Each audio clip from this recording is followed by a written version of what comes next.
હશે કે વૃત્રાસુરે 100 વર્ષ તપ કર્યું. 100 વર્ષ તપ કર્યું એટલે બ્રહ્માજી એમના ઉપર પ્રસન્ન થયા અને બ્રહ્માજીએ કીધું, વત્સ શેના માટે તપ કરે છે, શું જોઈએ છે તારે, માંગ તારે શું જોઈએ છે. અને ત્યાં વૃત્રાસુરે માગ્યું છે કે મને કોઈ પણ વ્યક્તિ ભીની વસ્તુ કે સૂકી વસ્તુ એ ન મારે, મને કોઈ વ્યક્તિ રાત્રે ન મારે કે મને કોઈ વ્યક્તિ દિવસે ન મારે. આવું વરદાન માગ્યું. બ્રહ્માજીએ કીધું કોઈ વાંધો નહીં, તથાસ્તુ, ભગવાન તને એ બધી વસ્તુ આપે જે તારે જોઈએ છે. આવું વરદાન મળ્યું એટલે વૃત્રાસુર વધારે પાવરફુલ થઈ ગયો.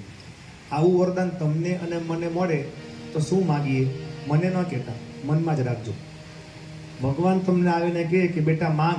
આ સ્વરૂપો એટલા માટે બનાવવામાં આવ્યા છે કે આપણે એ સ્વરૂપના દર્શન કરી શકીએ.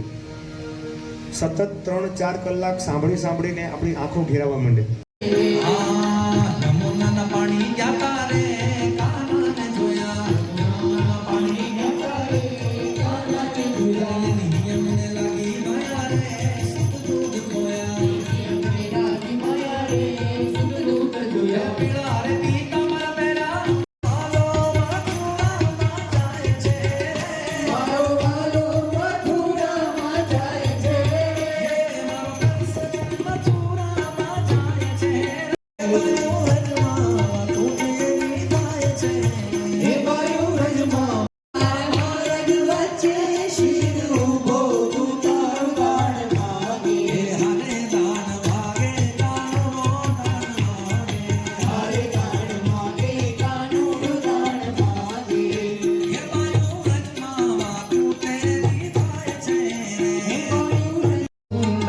शोभित नासाग्रे मोती मैया नासाग्रे मोती चंद्र दिवाकर कोटिक रत्न दिवाकर समराजत ज्योति मैया जय अम्बे गौरी शोभित वरमुद्राधारी मैया वरमुद्राधारी वांछित फल पावत मन इच्छा फल पावत सेवती थाय आरती जगदम्बे थाय आरती रामचंद्र प्रभु थाय आरती रामचंद्र प्रभु